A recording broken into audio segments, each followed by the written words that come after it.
नमस्कार सांग मैंने मो जीवन आउ एक अध्याय को आपण मानक स्वागत। सकाଳେ उठी जल्दी जल्दी काम सारी लगी पड़े ठाकुर पूजा ठाकुर पूजा सारी सारापर माँ पुआ रेडी होकर बाहर मंदिर जेहेतु एबे मोर व्रत चलती मंदिर जावाक भल लगुच। आ हजबैंड कहले मुझे तुमको छाड़देवी तापर मत छाड़देला मोर मंदिर को पलैली आ बाप पुआ ट्रेन देखा पलैले मंदिर जहाँ जहाँ दरकार था से किणी मंदिर भितर गला बहुत भिड़ था। जो पिलादिने ठाकुर बहुत कम विश्वास रखे बहुत कम उपास बार व्रत करे एवं माँ है सबकि बदली जाइए ठाकुर को अधिक विश्वास अधिक भरोसा हो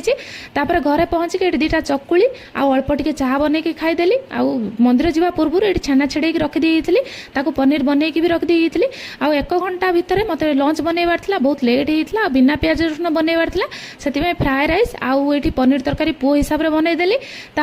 पुओ को गाधे पेटे खुईदेली बाबा भी सीट खाईदे तापर मुझे जल्दी जल्दी खाईदेली खाईदे शुए बोली बाहरी पड़ी आज रही जदि भल लगी लाइक शेयर कमेंट करिया।